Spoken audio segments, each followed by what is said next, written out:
আজকে আমি পড়ে শোনাচ্ছি রবীন্দ্রনাথ ঠাকুরের স্ত্রীর পত্র। শ্রীচরণ কমলেশু, আজ 15 বছর আমাদের বিবাহ হয়েছে। আজ পর্যন্ত তোমাকে চিঠি লিখিনি। চিরদিন কাছেই পড়ে আছি। মুখের কথা অনেক শুনেছ, আমিও শুনেছি। চিঠি লিখবার মতো ফাঁকটুকু পাওয়া যায়নি। আজ আমি এসেছি তীর্থ করতে। স্ত্রী ক্ষেত্রে তুমি আছো তোমার আপিসের কাজে। শামুকের সঙ্গে খোলসের যে সম্বন্ধ, কলকাতার সঙ্গে তোমার তাই। সে তোমার দেহ মনের সঙ্গে এঁটে গিয়েছে, তাই তুমি আপিসে ছুটির দরখাস্ত করলে না। বিধাতার তাই অভিপ্রায় ছিল, তিনি আমার ছুটির দরখাস্ত মঞ্জুর করেছেন। আমি তোমাদের মেজ বউ। আজ 15 বছরের পর এই সমুদ্রের ধারে দাঁড়িয়ে জানতে পেরেছি আমার জগৎ এবং জগদীশ্বরের সঙ্গে আমার অন্য সম্বন্ধও আছে। তাই আজ সাহস করে এই চিঠিখানি লিখছি। এ তোমাদের মেজ বউয়ের চিঠি নয়। তোমাদের সঙ্গে আমার সম্বন্ধ কপালে যিনি লিখেছিলেন, তিনি ছাড়া যখন সেই সম্ভাবনার কথা আর কেউ জানত না, সেই শিশু বয়সে আমি আর আমার ভাই একসঙ্গেই সান্নিপাতিক জ্বরে পড়ি। আমার ভাইটি মারা গেল, আমি বেঁচে উঠলুম। পাড়ার সব মেয়েরাই বলতে লাগলো, মৃণাল মেয়ে কিনা, তাই ও বাঁচল, বেটা ছেলে হলে কি আর রক্ষা পেত। চুরি বিদ্যাতে জোন পাকা, দামি জিনিসের পরেই তার লোভ। আমার মরণ নেই, সেই কথাটাই ভালো করে বুঝিয়ে বলবার জন্য এই চিঠিখানি লিখতে বসেছি। যেদিন তোমাদের দূর সম্পর্কের মামা তোমার বন্ধু নীরদকে নিয়ে কনে দেখতে এলেন, তখন আমার বয়স 12। দুর্গম পাড়াগাঁয়ে আমাদের বাড়ি, সেখানে দিনের বেলায় শেয়াল ডাকে। স্টেশন থেকে 7 ক্রোশ স্যাকরা গাড়িতে এসে বাকি 3 মাইল কাঁচা রাস্তায় পালকি করে তবে আমাদের গায়ে পৌঁছানো যায়। সেদিন তোমাদের কি হয়রানি! তার উপরে আমাদের বাঙাল দেশের রান্না, সেই রান্নার প্রহসন আজও মামা ভোলেননি। তোমাদের বড় বউয়ের রূপের অভাব মেজ বউকে দিয়ে পূরণ করবার জন্য তোমার মায়ের একান্ত জিদ ছিল, নইলে এত কষ্ট করে আমাদের সে গাঁয়ে তোমরা যাবে কেন? বাংলাদেশে পিলে, যকৃৎ, অম্লশূল এবং কোণের জন্য তো কাউকে খোঁজ করতে হয় না, তারা আপনি এসে চেপে ধরে, কিছুতে ছাড়তে চায় না। বাবার বুক দূর করতে লাগলো, মা দুর্গা নাম জপ করতে লাগলেন। শহরের দেবতাকে পাড়াগাঁয়ের পূজারি কি দিয়ে সন্তুষ্ট করবে? মেয়ের রূপের উপর ভরসা, কিন্তু সেই রূপের গুমর তো মেয়ের মধ্যে নেই। যে ব্যক্তি দেখতে এসেছে সে তাকে যে দামই দেবে, সেই তার দাম। তাই তো হাজার রূপে গুণেও মেয়ে মানুষের সংকোচ কিছুতে ঘোচে না। সমস্ত বাড়ির, এমনকি সমস্ত পাড়ার এই আতঙ্ক আমার বুকের মধ্যে পাথরের মতো চেপে বসল। সেদিনকার আকাশের যত আলো এবং জগতের সকল শক্তি যেন 12 বছরের একটি পাড়া গিয়ে মেয়েকে 2 জন পরীক্ষকের 2 জোড়া চোখের সামনে শক্ত করে তুলে ধরবার জন্য পেয়াদাগিরি করছিল। আমার কোথাও লুকোবার জায়গা ছিল না। সমস্ত আকাশকে কাঁদিয়ে দিয়ে বাঁশি বাজতে লাগলো। তোমাদের বাড়িতে এসে উঠলুম। আমার খুঁতগুলি সবিস্তারে খতিয়ে দেখেও গিন্নির দল সকলে স্বীকার করলেন, মোটের উপর আমি সুন্দরী বটে। সে কথা শুনে আমার বড় জায়ের মুখ গম্ভীর হয়ে গেল। কিন্তু আমার রূপের দরকার কি ছিল তাই ভাবি। রূপ জিনিসটাকে যদি কোনো সেকেলে পণ্ডিত গঙ্গা মৃত্তিকা দিয়ে গড়তেন, তাহলে ওর আদর থাকতো। কিন্তু ওটা যে কেবল বিধাতা নিজের আনন্দে গড়েছেন, তাই তোমাদের ধর্মের সংসারে ওর দাম নেই। আমার যে রূপ আছে সে কথা ভুলতে তোমার বেশি দিন লাগেনি, কিন্তু আমার যে বুদ্ধি আছে সেটা তোমাদের পদে পদে স্মরণ করতে হয়েছে। ওই বুদ্ধিটা আমার এতই স্বাভাবিক যে তোমাদের ঘরকন্যার মধ্যে এতকাল কাটিয়েও আজও সে টিকে আছে। মা আমার এই বুদ্ধিটার জন্য বিষম উদ্বিগ্ন ছিলেন। মেয়ে মানুষের পক্ষে এ এক বালাই। যাকে বাধা মেনে চলতে হবে, সে যদি বুদ্ধিকে মেনে চলতে চায়, তবে ঠোকর খেয়ে খেয়ে তার কপাল ভাঙবেই। কিন্তু কি করব বলো? তোমাদের ঘরের বউয়ের যতটা বুদ্ধির দরকার, বিধাতা অসতর্ক হয়ে আমাকে তার চেয়ে অনেকটা বেশি দিয়ে ফেলেছেন। সে আমি এখন ফিরিয়ে দিই কাকে? তোমরা আমাকে মেয়ে জ্যাঠা বলে দুবেলা গাল দিয়েছ, কটু কথাই হচ্ছে অক্ষমের সান্ত্বনা, অতএব সে আমি ক্ষমা করলুম। আমার একটা জিনিস তোমাদের ঘরকন্যার বাইরে ছিল, সেটা কেউ তোমরা জানোনি। আমি লুকিয়ে কবিতা লিখতুম। সে ছাইপাশ যাই হোক না, সেখানে তোমাদের অন্দরমহলের পাঁচিল ওঠেনি। সেইখানে আমার মুক্তি, সেইখানে আমি। আমার মধ্যে যা কিছু তোমাদের মেজ বউকে ছাড়িয়ে রয়েছে, সে তোমরা পছন্দ করনি, চিনতেও পারোনি। আমি যে কবি, সে এই 15 বছরেও তোমাদের কাছে ধরা পড়েনি। তোমাদের ঘরের প্রথম স্মৃতির মধ্যে সবচেয়ে যেটা আমার মনে জাগছে, সে তোমাদের গোয়াল ঘর। অন্দরমহলের সিঁড়িতে উঠবার ঠিক পাশের ঘরেই তোমাদের গরু থাকে। সামনের উঠোনটুকু ছাড়া তাদের আর নড়বার জায়গা নেই। সেই উঠোনের কোণে তাদের জাবনা দেবার কাঠের গামলা। সকালে বেহারার নানা কাজ। উপবাসী গরুগুলো ততক্ষণ সেই গামলার ধারগুলো চেটে চেটে চিবিয়ে চিবিয়ে খাবলা করে দিত। আমার প্রাণ কাঁদত। আমি পাড়াগাঁয়ের মেয়ে। তোমাদের বাড়িতে যেদিন নতুন এলুম সেদিন সেই দুটি গরু এবং 3টি বাছুরই সমস্ত শহরের মধ্যে আমার চিরপরিচিত আত্মীয়ের মতো আমার চোখে ঠেকল। যতদিন নতুন বউ ছিলুম নিজে না খেয়ে লুকিয়ে ওদের খাওয়াতুম। যখন বড় হলুম তখন গরুর প্রতি আমার প্রকাশ্য মমতা লক্ষ্য করে আমার ঠাট্টার সম্পর্কীয়েরা আমার গোত্র সম্বন্ধে সন্দেহ প্রকাশ করতে লাগলেন। আমার মেয়েটি জন্ম নিয়েই মারা গেল। আমাকেও সে সঙ্গে যাবার সময় ডাক দিয়েছিল। সে যদি বেঁচে থাকতো তাহলে সেই আমার জীবনে যা কিছু বড়, যা কিছু সত্য সমস্ত এনে দিত। তখন মেজবউ থেকে একেবারে মা হয়ে বসতুম। মা যে এক সংসারের মধ্যে থেকেও বিশ্ব সংসারের। মা হবার দুঃখটুকু পেলুম, কিন্তু মা হবার মুক্তিটুকু পেলুম না।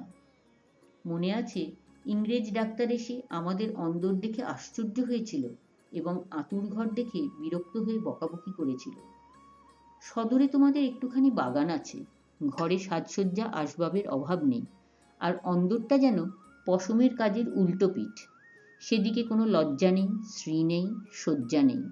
সেদিকে আলো মিটমিট করে জ্বলে, হাওয়া চোরের মতো প্রবেশ করে, উঠোনের আবর্জনা নড়তে চায় না, দেয়ালের এবং মেঝের সমস্ত কলঙ্ক অক্ষয় হয়ে বিরাজ করে। কিন্তু ডাক্তার একটু ভুল করেছিল। সে ভেবেছিল এটা বুঝি আমাদের অহরাত্র দুঃখ দেয়। ঠিক উল্টো, অনাদর জিনিসটাই ছাইয়ের মতো। সে ছাই আগুনকে হয়তো ভিতরে ভিতরে জমিয়ে রাখে, কিন্তু বাইরে থেকে তার তাপটাকে বুঝতে দেয় না। আত্মসম্মান যখন কমে যায় তখন অনাদরকে তো অন্যায্য বলে মনে হয় না, সেই জন্য তার বেদনা নেই। তাই তো মেয়ে মানুষ দুঃখ বোধ করতেই লজ্জা পায়। আমি তাই বলি, মেয়ে মানুষকে দুঃখ পেতেই হবে এইটে যদি তোমাদের ব্যবস্থা হয়, তাহলে যতদূর সম্ভব তাকে অনাদরে রেখে দেওয়াই ভালো। আদরে দুঃখের ব্যথাটা কেবল বেড়ে ওঠে। যেমন করেই রাখো, দুঃখ যে আছে এ কথা মনে করবার কথাও কোনোদিন মনে আসেনি। আঁতুড় ঘরে মরণ মাথার কাছে এসে দাঁড়ালো, মনে ভয়ই হলো না। জীবন আমাদের কীই বা যে মরণকে ভয় করতে হবে? আদরে যত্নে যাদের প্রাণের বাঁধন শক্ত করেছে, মরতে তাদেরই বাধে। সেদিন জম যদি আমাকে ধরে টান দিত, তাহলে আলগা মাটি থেকে যেমন অতি সহজে ঘাসের চাপড়া উঠে আসে, সমস্ত শিকড় শুদ্ধ আমি তেমনি করে উঠে আসতুম। বাঙালির মেয়ে তো কথায় কথায় মরতে যায়, কিন্তু এমন মরায় বাহাদুরিটা কি? মরতে লজ্জা হয়, আমাদের পক্ষে ওটা এতই সহজ।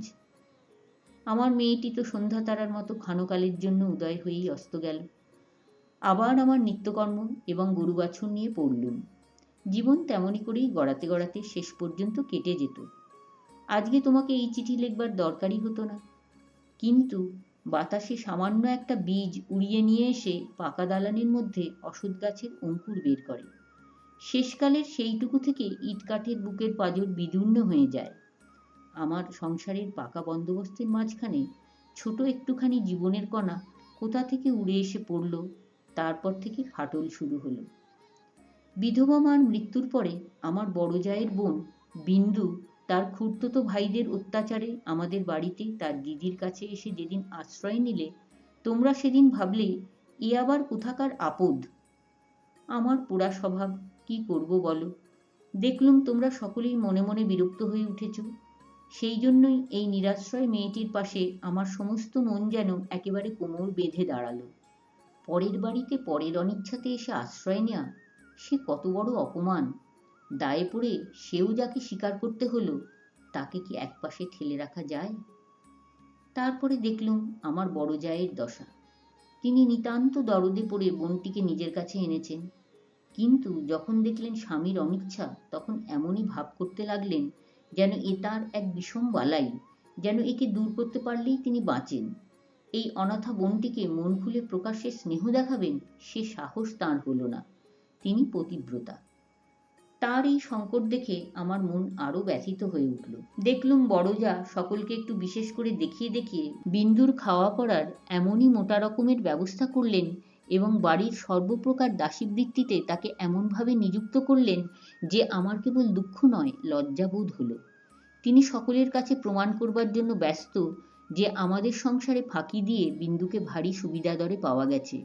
ও কাজ দেয় বিস্তর, অথচ খরচের হিসাবে বেজায় সস্তা। আমাদের বড় জায়ের বাপের বংশে কুল ছাড়া আর বড় কিছু ছিল না, রূপও না, টাকাও না। আমার শ্বশুরের হাতে পায়ে ধরে কেমন করে তোমাদের ঘরে তাঁর বিবাহ হলো সে তো সমস্তই জানো। তিনি নিজের বিবাহটাকে এ বংশের প্রতি বিষম একটা অপরাধ বলেই চিরকাল মনে জেনেছেন। সেই জন্যই সকল বিষয়েই নিজেকে যতদূর সম্ভব সংকুচিত করে তোমাদের ঘরে তিনি অতি অল্প জায়গা জুড়ে থাকেন।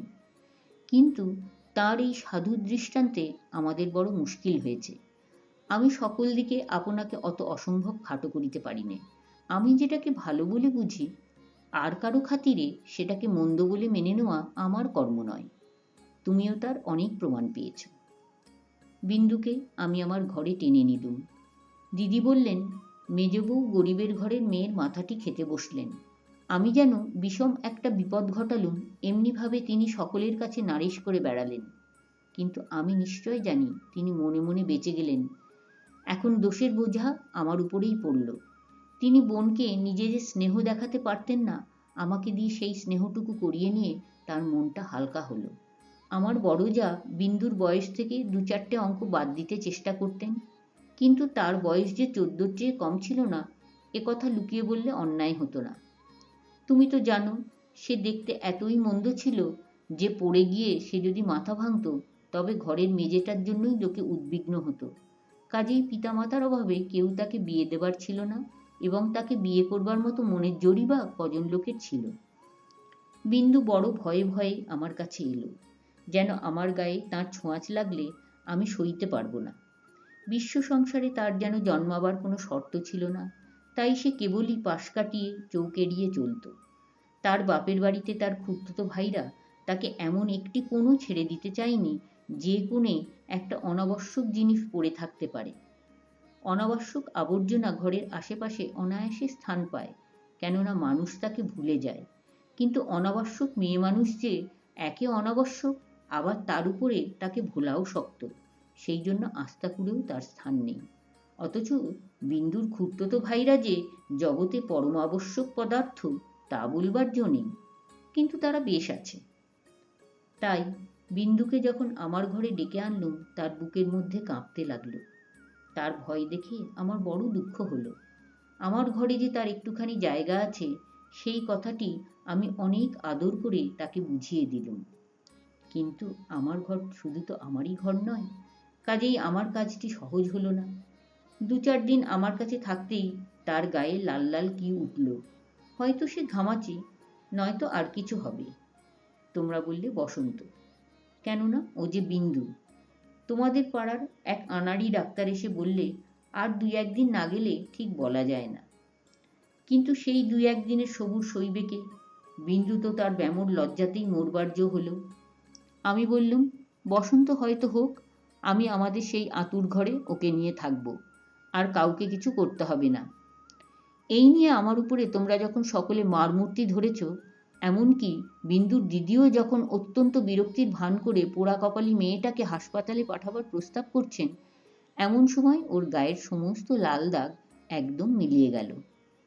তোমরা দেখি তাতে আরো ব্যস্ত হয়ে উঠলে। বললে নিশ্চয়ই বসন্ত বসে গিয়েছে, কেননা ও যে বিন্দু। অনাদরে মানুষ হবার একটা মস্ত গুণ, শরীরটাকে তাতে একেবারে অজর অমর করে তোলে। ব্যামো হতেই চায় না। মরার সদর রাস্তাগুলো একেবারেই বন্ধ। রোগ তাই ওকে ঠাট্টা করে গেল, কিছুই হলো না। কিন্তু এটা বেশ বোঝা গেল পৃথিবীর সবচেয়ে অকিঞ্চিতকর মানুষকে আশ্রয় দেওয়াই সবচেয়ে কঠিন। আশ্রয়ের দরকার তার যত বেশি, আশ্রয়ের বাধাও তেমনই বিষম। আমার সম্বন্ধে বিন্দুর ভয় যখন ভাঙল তখন ওকে আর এক গেরোই ধরল। আমাকে এমনই ভালোবাসতে শুরু করলে যে আমাকে ভয় ধরিয়ে দিলে। ভালোবাসার এরকম মূর্তি সংসারে তো কোনোদিন দেখিনি। বইয়েতে পড়েছি বটে, সেও মেয়ে পুরুষের মধ্যে। আমার যে রূপ ছিল সে কথা আমার মনে করবার কোনো কারণ বহুকাল ঘটেনি। এতদিন পরে সেই রূপটা নিয়ে পড়ল এই কুশ্রী মেয়েটি। আমার মুখ দেখে তার চোখের আশ আর মিটত না। বলতো, দিদি, তোমার এই মুখখানি আমি ছাড়া আর কেউ দেখতে পাইনি। যেদিন আমি নিজের চুল নিজে বাঁধতুম সেদিন তার ভারী অভিমান। আমার চুলের বোঝা 2 হাত দিয়ে নাড়তে নাড়তে তার ভারী ভালো লাগতো। কোথাও নিমন্ত্রণে যাওয়া ছাড়া আমার সাজগোজের তো দরকার ছিল না। কিন্তু বিন্দু আমাকে অস্থির করে রোজই কিছু না কিছু সাজ করাতো। মেয়েটা আমাকে নিয়ে একেবারে পাগল হয়ে উঠল। তোমাদের অন্দরমহলে কোথাও জমি 1 ছটাক নেই। উত্তর দিকের পাঁচিলের গায়ে নর্দমার ধারে কোনো গতিকে একটা গাব গাছ জন্মেছে।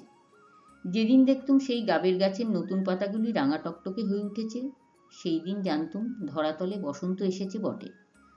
আমার ঘরকন্নার মধ্যে ওই অনাদৃত মেয়েটার চিত্ত যেদিন আগাগোড়া এমন রঙিন হয়ে উঠল, সেদিন আমি বুঝলুম হৃদয়ের জগতেও একটা বসন্তের হাওয়া আছে। সে কোন স্বর্গ থেকে আসে, গলির মোড় থেকে আসে না। বিন্দুর ভালোবাসার দুঃসহ বেগ আমাকে অস্থির করে তুলেছিল। একবার তার উপর রাগ হতো, সে কথা স্বীকার করি, কিন্তু তার এ ভালোবাসার ভিতর দিয়ে আমি আপনার একটি স্বরূপ দেখলুম, যা আমি জীবনে আর কোনোদিন দেখিনি। সেই আমার মুক্ত স্বরূপ। এদিকে বিন্দুর মতো মেয়েকে আমি যে এতটা আদর যত্ন করছি, এ তোমাদের অত্যন্ত বাড়াবাড়ি বলে ঠেকল। এর জন্য খুঁতখুঁত খিটখিটের অন্ত ছিল না।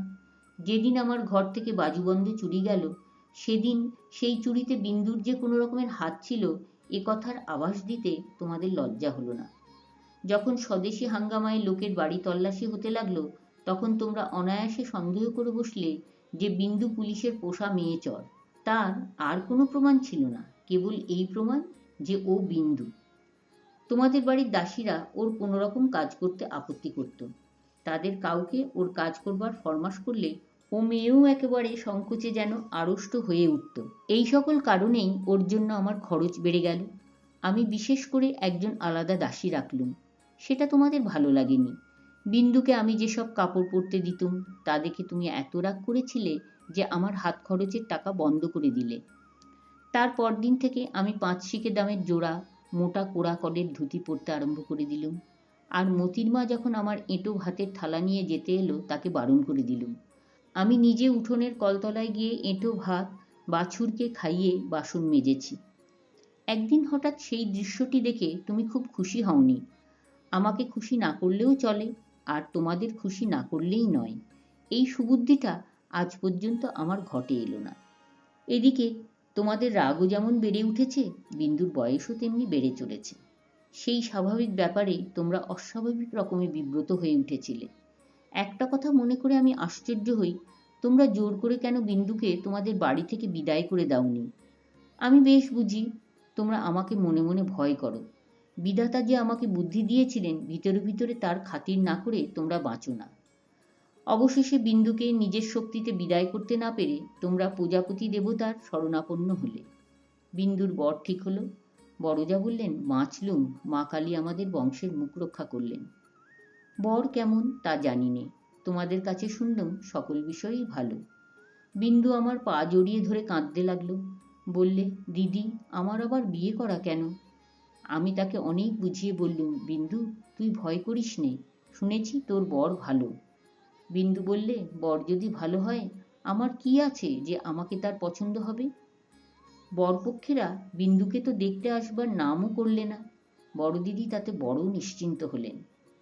কিন্তু দিন রাত্রে বিন্দুর কান্না আর থামতে চায় না। সে তার কি কষ্ট সে আমি জানি। বিন্দুর জন্য আমি সংসারে অনেক লড়াই করেছি, কিন্তু ওর বিবাহ বন্ধ হোক এ কথা বলবার সাহস আমার হলো না। কিসের জোরেই বা বলবো? আমি যদি মারা যাই তো ওর কি দশা হবে? একে তো মেয়ে, তাতে কালো মেয়ে, কার ঘরে চললো ওর কি দশা হবে সে কথা না ভাবাই ভালো। ভাবতে গেলে প্রাণ কেঁপে ওঠে। বিন্দু বললে, দিদি, বিয়ের আর 5 দিন আছে, এর মধ্যে আমার মরণ হবে নাকি? আমি তাকে খুব ধমকে দিলুম, কিন্তু অন্তর্যামী জানেন, যদি কোনো সহজভাবে বিন্দুর মৃত্যু হতে পারত তাহলে আমি আরাম বোধ করতুম। বিবাহের আগের দিন বিন্দু তার দিদিকে গিয়ে বললে, দিদি, আমি তোমাদের গোয়াল ঘরে পড়ে থাকবো, আমাকে যা বলবে তাই করব, তোমার পায়ে পড়ি, আমাকে এমন করে ফেলে দিও না।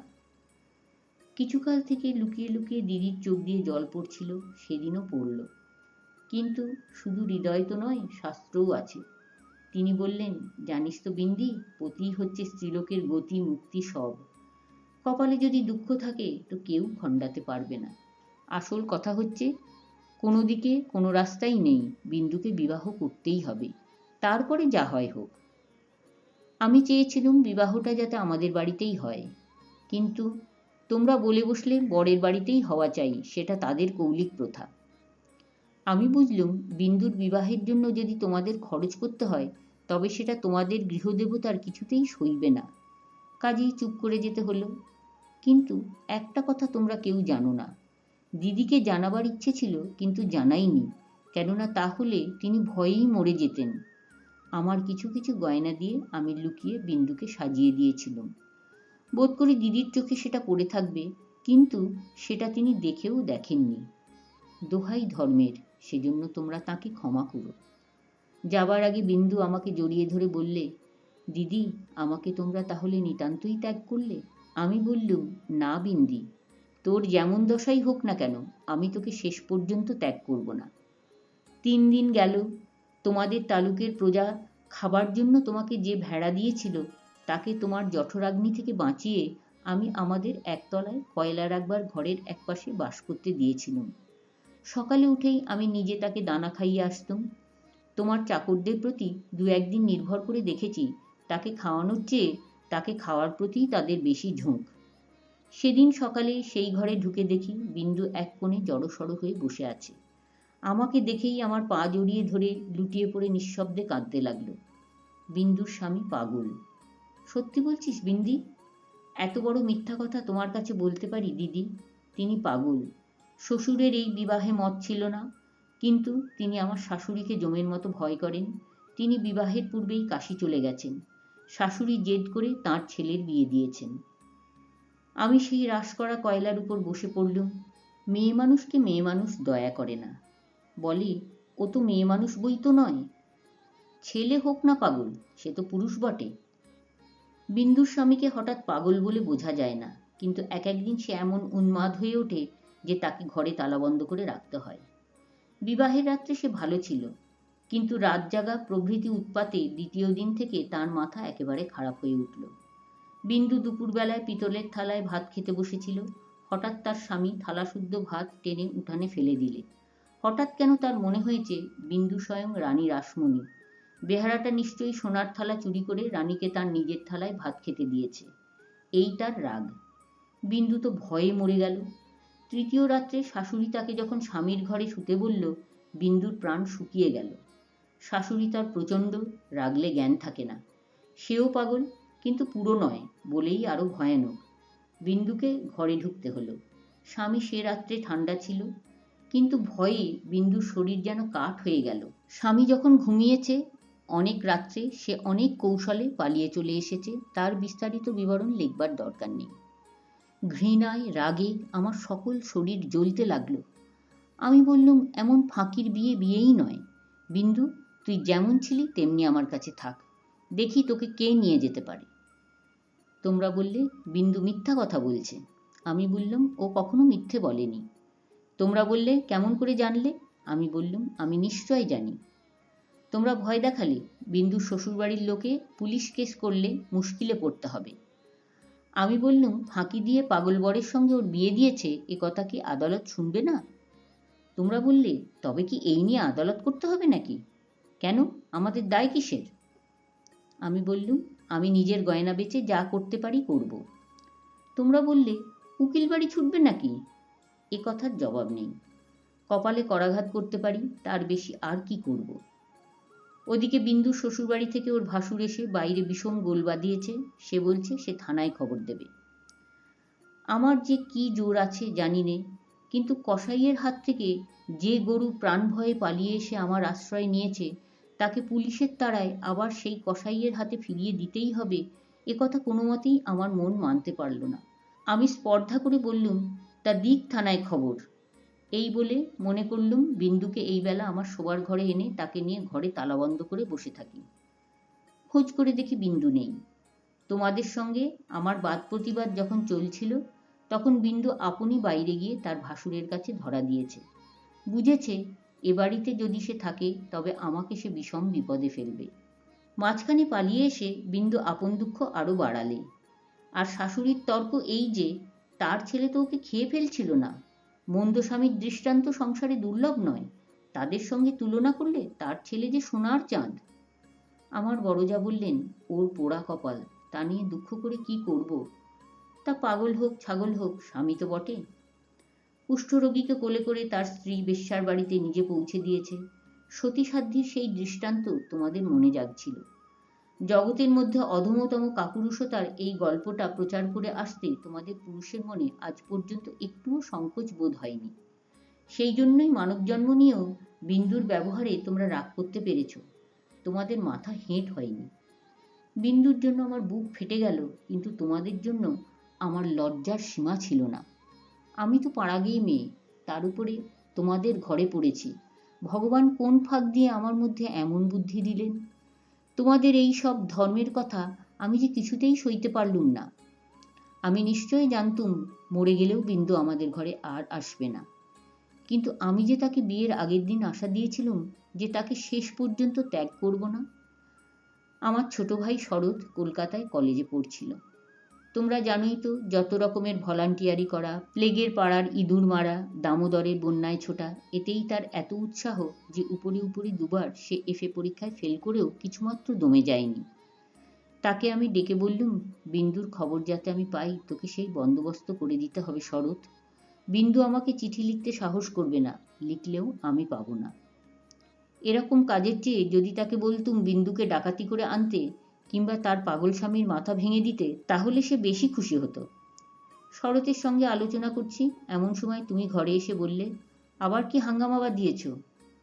আমি বললুম, সেই যা সব গোড়ায় বাঁধিয়েছিলুম, তোমাদের ঘরে এসেছিলুম, কিন্তু সে তো তোমাদেরই কীর্তি। তুমি জিজ্ঞাসা করলে, বিন্দুকে আবার এনে কোথায় লুকিয়ে রেখেছ? আমি বললুম, বিন্দু যদি আসতো তাহলে নিশ্চয়ই এনে লুকিয়ে রাখতুম, কিন্তু সে আসবে না, তোমাদের ভয় নেই। শরৎকে আমার কাছে দেখে তোমার সন্দেহ আরো বেড়ে উঠল। আমি জানতুম শরৎ আমাদের বাড়ি যাতায়াত করে, এ তোমরা কিছুতেই পছন্দ করতে না। তোমাদের ভয় ছিল ওর পরে পুলিশের দৃষ্টি আছে, কোন দিন ও কোন রাজনৈতিক মামলায় পড়বে, তখন তোমাদের শুদ্ধ জড়িয়ে ফেলবে। সেই জন্য আমি ওকে ভাইফোঁটা পর্যন্ত লোক দিয়ে পাঠিয়ে দিতুম, ঘরে ডাকতুম না। তোমার কাছে শুনলুম বিন্দু আবার পালিয়েছে, তাই তোমাদের বাড়িতে তার ভাসুর খোঁজ করতে এসেছে। শুনে আমার বুকের মধ্যে শেল বিঁধিল। হতভাগিনীর যে কি অসহ্য কষ্ট তা বুঝলুম, অথচ কিছুই করবার রাস্তা নেই। শরৎ খবর নিতে ছুটল। সন্ধ্যার সময় ফিরে এসে আমাকে বলল, বিন্দু তার খুড়তুতো ভাইদের বাড়ি গিয়েছিল, কিন্তু তারা তুমুল রাগ করে তখনই আবার তাকে শ্বশুরবাড়ি পৌঁছে দিয়ে গেছে। এর জন্য তাদের খেসারত এবং গাড়ির ভাড়া দণ্ড যা ঘটেছে, তার ঝাঁজ এখনো তাদের মন থেকে মরেনি।